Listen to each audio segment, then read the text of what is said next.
데살로니가라는 그 지역이 그리스 아테네에서 북쪽으로 53km나 떨어진 그런 위치에 있는 도시입니다.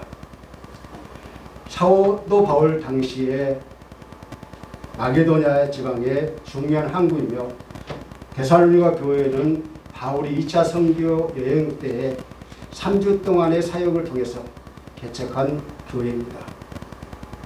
사도 바울은 자기 개인에 대해서 비방하는 사람들에게는 관용의 태도를 보이지만 사도로서의 사역과 관계되어 복음 사역에 방해될 경우에는 가차없이 대처한 사람이었습니다.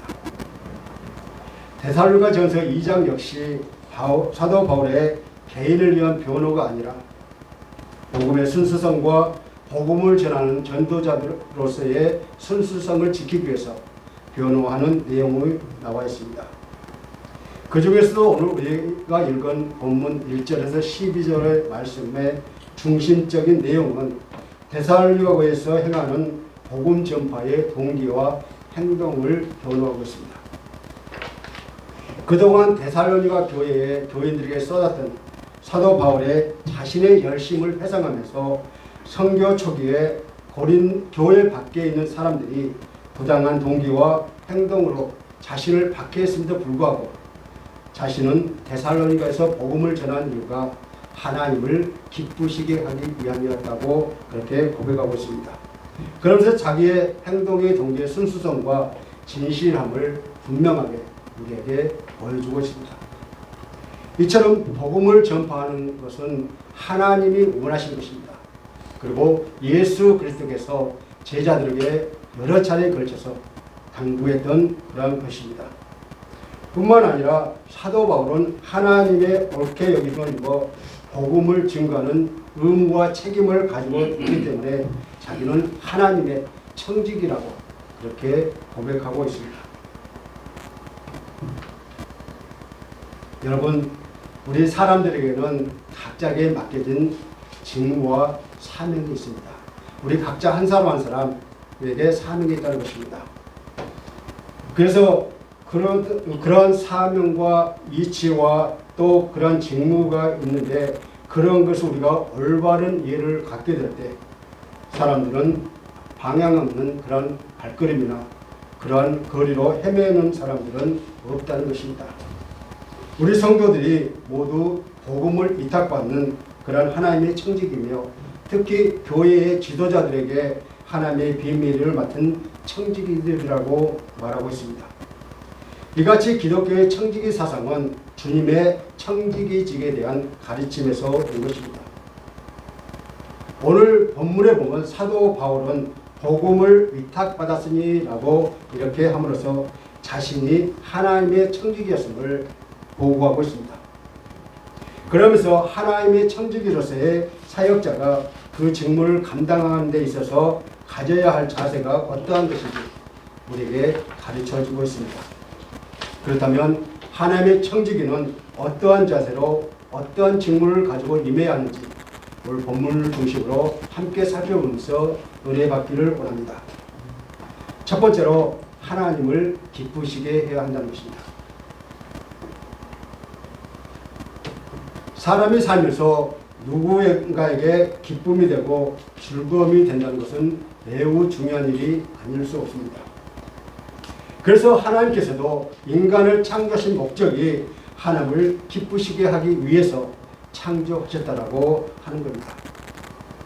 특히 사도 바울의 삶을 보면 그는 하나님이 기뻐하신 것이 무엇인지 늘 관심이 있었습니다. 그러니 그것을 데살로니가 교회 교인들에게 안 가르쳐 주지는 않았을 것입니다. 그래서 본문 4절 후반부를 다 같이 읽겠습니다. 본문 4절 후반부입니다. 사람을 기쁘게 하려는 것은 시작. 사람을 기쁘게 하려 함이 아니요 오직 우리 마음을 감찰하시는 하나님을 기쁘시게 하려 합니다. 아멘.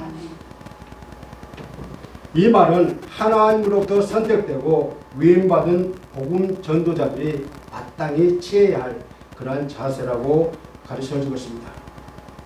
여기서 기쁘게 하다라고 하는 번역된 헬라어는 아레스 콘테스로 남의 유익을 위해서 봉사하다라는 의미를 가지고 있습니다. 바울이 이 말을 사용함으로써 자기의 이익과 명예를 위해 사람들을 의식하며 복음을 전한 것이 아니라 인간의 마음을 아시는 하나님을 기쁘시게 하기 위해서 복음을 전하였음을 강조하고 있는 것입니다. 이런 의미에서 사도 바울은 자신을 그리스도의 종으로 부르기를 기뻐했습니다. 또한 바울은 하나님을 우리의 마음을 감찰하시는 하나님으로 묘사함으로써 자신의 복음 전도가 진실된 것임을 더욱 강조하고 있습니다. 여러분, 하나님은 진리의 하나님으로 영광을 받으시기에 합당하신 분이십니다. 그의 청지기는 하나님의 영광을 위해서 살아야 한다는 것입니다. 그리고 하나님의 영광을 위해서 무엇보다도 하나님을 기쁘시게 해야 합니다. 그런데 신실함이 없이는 그 어떤 것도 하나님을 기쁘게 할 수가 없습니다. 기독교 복음은 공허한 환상이나 인간의 욕망에 편승하여 인간의 열정이나 욕망을 채워주는 것이 아니기 때문이죠. 오히려 복음은 인간의 부패한 열정을 극복하게 하며 환상의 세력으로부터 해방시켜 줌으로써 우리 인간을 하여금 믿음의 권능 아래 거하게 하는 것입니다. 그러므로 우리가 하나님을 기쁘시게 하기 위해서는 어떻게 해야 하는지 바울은 이렇게 말하고 있습니다. 본문 5절을 다 같이 읽겠습니다. 본문 5절입니다. 시작. 너희도 알거니와 우리가 아무 때에도 아첨하는 말이나 탐심의 탈을 쓰지 아니한 것을 하나님이 증언하시느니라. 아멘. 여기서 첫째로 아첨을 해서는 안 됩니다. 아첨이란 감언 이설을 말하는데요. 하나님께서도 이를 기뻐하지 않으십니다. 다윗이 위제를 미워하여 시편 12편 2절에서 그들이 이웃에게 각각 거짓을 말하며 아첨하는 입술과 두 마음으로 말하는도다 라고 했습니다. 사도 바울도 아첨을 굉장히 싫어했습니다. 저도 아첨을 잘 못해야 하는 것 같아요. 막 이렇게 아첨을 하고 해줘야 되는데 그걸 못해서 제가 좀 힘들 때도 있었어요. 그러나 하나님께 맡기고 하나님께서 인도한 대로 순종하고 가겠습니다라고 하나님께 기도했습니다. 스스로 자긍하는 것도 일종의 아첨이라고 합니다. 입술로 말하면서 자기의 마음은 다른 것으로 향해 있는 것도 아첨이라는 것입니다. 하나님의 청지기는 이와 같은 그런 가증한 아첨을 떠나야만이 하나님을 기쁘시게 할 수가 있습니다. 두 번째로 탐욕을 피해야 합니다. 탐욕은 곧 탐심이라고 했습니다. 그리고 십계명의 제10계명에서 금하는 것이며 예수 그리스도의 대강령에 위배되는 것입니다. 특히 돈을 탐하는 것은 일만하게 뿌리라고 했잖아요. 바울은 자신의 탐심의 탈을 쓰고 사역하지 않았음을 하나님께서 증인이 되었다고 본문 5절에서 말했으며 돈을 위해서 복음을 전한다는 비난을 받지 않기 위해서 밤낮으로 천막을 만드는 자신의 일을 했다는 것입니다.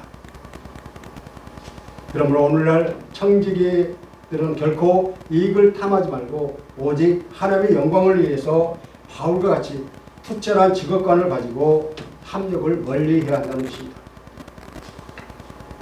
셋째로 헛된 영광을 버려야 합니다. 본문 6절을 다 같이 읽겠습니다. 6절입니다. 시작. 또한 우리는 너희에게서든지 다른 이에서든지 사람에게서는 영광을 구하지 아니하였노라. 아멘.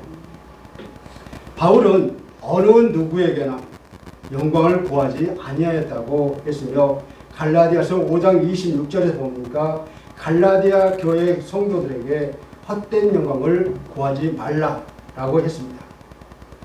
바울은 오직 하나님께로부터 오는 영광만을 바랐던 것입니다.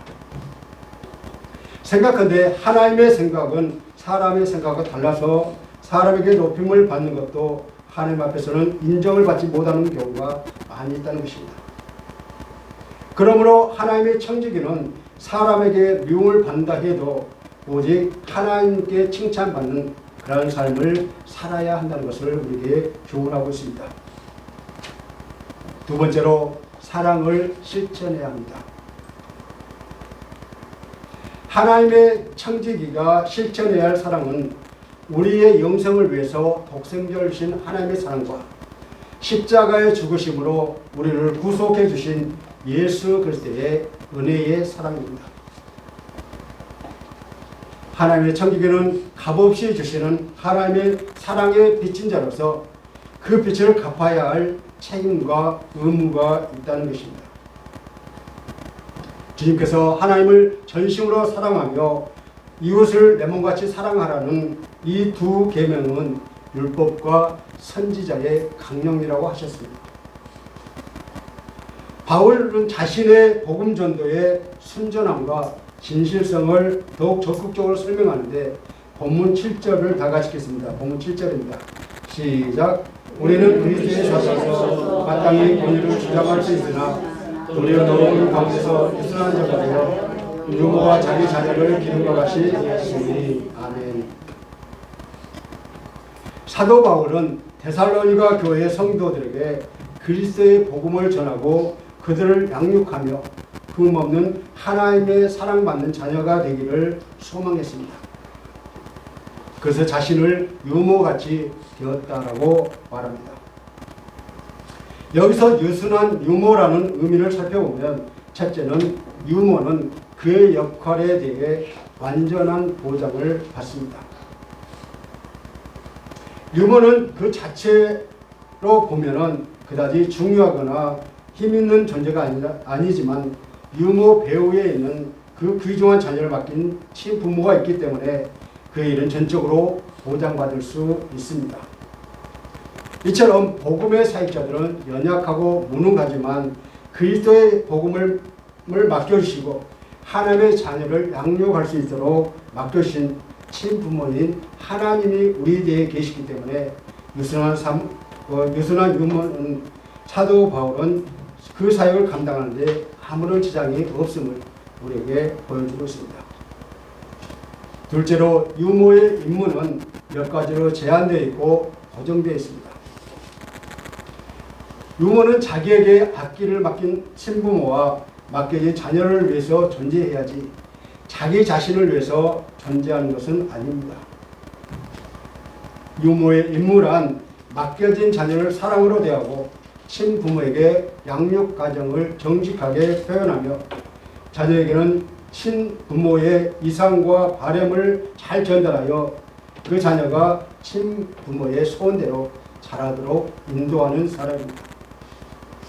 그러므로 유모는 친부모나 자녀나 기타 다른 사람들에게 아첨할 필요도 없고 또 다른 권한과 결과에 탐심을 가져서도 안 되며 자기 영광을 구해서도 안 된다는 것입니다. 오로지 자기가 기른 자식이 친부모의 영광이요 기쁨이 되도록 최선을 다해야 하는 것이 바로 유모의 본분입니다. 하나님의 청지기도 이와 마찬가지입니다.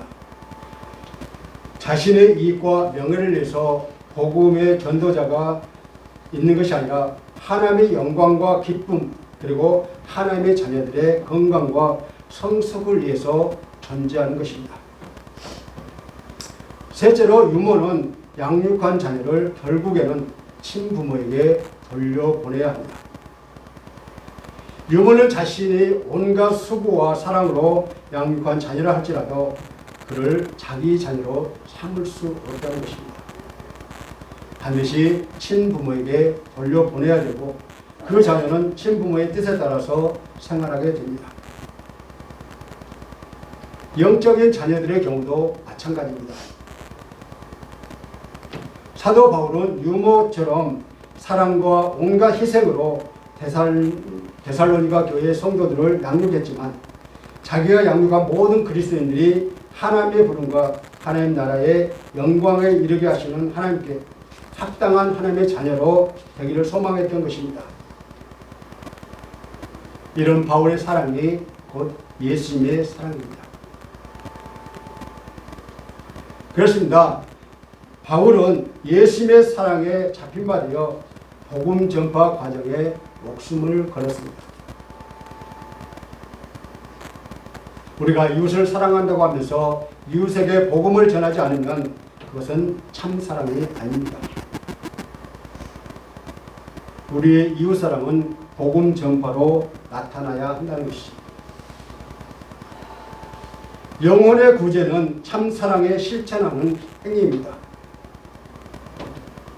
그러므로 하나님의 청지기는 이웃에게 사랑을 베풀 때 예수 그리스도의 은혜의 사랑을 베풀어야 하고 또 전해야 합니다. 세 번째로 거룩하고 옳고 흠없이 행해야 합니다.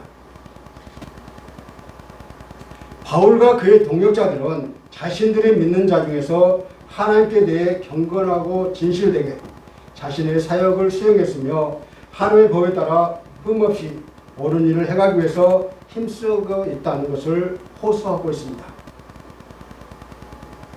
또 한편으로는 이 데살로니가 교회 교인들이 바울을 위해서 증언하고 있다고 여기는 바울 자신의 엄숙한 그 주장이기도 합니다. 그러므로 오늘날도 사역자들 역시 그리스도께서 우리에게 본이 되었던 것과 같이 매사의 성도들 앞에서 의와 믿음으로서 모범이 되어야 한다는 것입니다. 그런데 오늘날 주의 일을 맡은 자들이 행동으로 본을 보지 못하고 말만 앞세우는 경우가 많다는 것이 매우 안타까운 일입니다. 본문 10절을 다 같이 읽겠습니다. 10절입니다. 시작. 우리가 너희 믿는 자들을 향하여 어떻게 거룩하고 옳고 흠없이 행하는지에 대하여 너희 증인이여 하나님도 부러워하시더라. 아멘. 바울은 세 가지 항목을 들어서 전도자 일행이 흠이 없다는 사실을 확증하고 있는데 그 세 가지는 거룩함, 옳음, 흠 없음입니다. 각각의 연관성을 보면 거룩함은 하나님에 대하여, 옳음은 인간에 대하여, 그리고 흠 없음은 하나님과 인간 모두에 대한 관계의 바름을 가리키고 있습니다. 즉 거룩함이란 하나님 앞에서 자세를 가리키고 옳음이란 하나님의 본질적인 속성으로서 대인관계에 적용해야 할 바른 행동을 가리키며 흠이 없다는 것은 개인의 생활에 있어서 책망할 것이 없는 절제된 생활을 말한다고 할 수 있습니다. 그러므로 이런 항목들은 통해서 바울과 그 일행들의 행동이 당시 모든 도덕적 문제를 야기했던 거짓 전도자들과는 달리 단정하고 올라서 그 어떤 비난도 전혀 근거 없음을 밝히고 있는 것입니다. 그 점에 있어서 확실히 데살로니가 교회에 있는 믿는 자들의 바울의 증인들이 되었다는 것입니다. 바울의 거룩하고 옳고 흠없는 복음 전파와 하나님을 향한 그의 충성의 결과는 데살로니가 교인들에게 믿음의 삶과 고난 중에서의 신앙적인 승리였던 것입니다.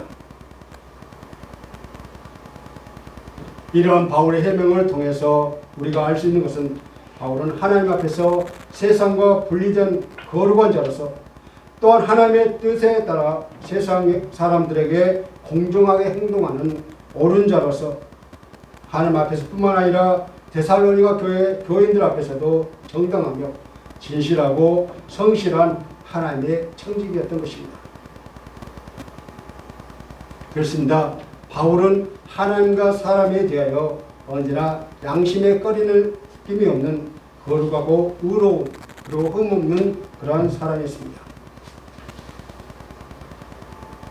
그러나 인간의 판단은 종종 오류가 있을 수 있습니다. 왜냐하면 우리 사람들은 예문만 바라볼 뿐 중심을 바라볼 수 없기 때문입니다. 이런 행동은 데살로니가 교회의 교인들을 사랑하는 바울의 애정의 구체적인 표현으로 이 반박할 수 없는 진실함에 대해서 데살로니가 교회 성도들이 바로 증인이라는 것입니다. 그래서 바울은 보다 완전한 증인으로 하나님을 채택하여 너희가 증인이요 하나님도 그러하시도다 라고 말했다는 것입니다. 이것은 본문 5절과 일치되는 내용입니다. 데살로니가에서 복음을 전함에 있어서 바울은 언제나 하늘이 알고 네가 알고 내가 한 점 부끄러움이 없다는 진실한 심정을 복음 전파의 동기와 과정은 물론 이제 그 결과에까지 자신 있게 표현하고 있습니다. 그러므로 우리도 복음 전파를 위탁받은 청지기로서 범사의 모범이 되어야 하므로 바울처럼 거룩하고 의롭고 흠없이 행하도록 힘써야 하겠습니다. 그런데 현재 우리들의 생활은 어떻습니까? 분열과 험담과 비방과 비판과 독선과 아첨 등을 복음을 맡은 청지기에 된 사람에게서는 피해야 한다는 것입니다. 하나님의 청지기인 성도는 다른 성도는 물론 이웃에게도 모범이 되어야 하기 때문입니다. 사랑하는 성도 여러분, 이방인에게 복음을 전하라는 하나님의 명령을 일로 여기지 않고 하나님의 부탁을 받았다고 그렇게 고백하고 있습니다.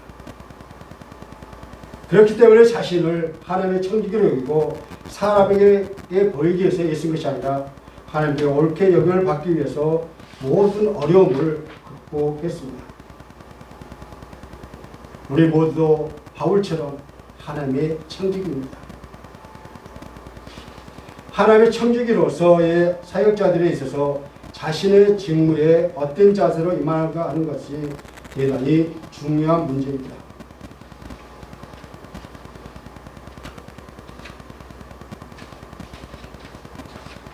왜냐하면 그것은 결국 한 영혼의 생명에 지대한 영향력을 끼칠 수 있기 때문입니다. 그러므로 우리는 모든 영향을 우리의 주인이신 하나님을 위해 사용하고 관리해야 한다는 것입니다. 그럴 때 진정 하나님과 사람 앞에서 아름다운 주의 일꾼으로 인정받게 될 것입니다. 그래서 하나님께서 언젠가 맡겨준 청지기의 직분에 대해서 셈을 할 때에 우리 모두가 칭찬받는 성도들이 되시기를 간절히 소원합니다. 네, 말씀을 맺겠습니다. 사도 바울이 오늘 본문을 통해서 우리에게 주는 메시지는 하나님의 청지기들이 맡은 사역을 감당하기 위해서 어떤 자세로 나아가야 하는지 우리에게 보여주고 있습니다. 첫째로 하나님 앞에서 겸손히 하나님의 능력을 힘입고 하나님을 기쁘시게 하기 위해서 힘써야 하며, 둘째는 그렇게 하기 위해서는 사랑의 그 바탕이 되어 끝까지 참고 인내하는 주님의 그 마음이 원동력이 되어야 하며, 셋째로 하나님에 대하여 인간에 대하여 하나님과 인간 모두에 대한 관계가 말과 지식이 아니라 거룩함과 옳음과 흠없는 생활 이 행위로 증거되는 복음 전파자가 되어 신실한 하나님의 청지기의 사명을 감당해야 할 것을 우리에게 가르쳐주고 있습니다. 우리도 그렇습니다. 하나님께서 우리 각자에게 맡기신 사명이 있습니다. 우리가 그것을 일로 생각한다면 때에 따라서 소극적이 되기도 하고 또 하기 싫어서 물러설 때도 있을 것입니다. 그러나 하나님이 우리에게 주신 사명을 바울처럼 일이 아니라 하나님이 부탁하신 것으로 생각할 때 우리는 언제나 변함없이 사도 바울처럼 사명을 감당할 수 있습니다. 사명을 맡기신 하나님을 의지하며 오늘도 담대하게 사명을 감당하시는, 그래서 주님의 기쁨이 되는 우리 모두가 다 되시기를 주님의 이름으로 간절히 축원합니다. 이 시간 나는 사도 바울이 말한 것처럼 삶의 추구를 하고 있는지 잠시 묵상하시겠습니다.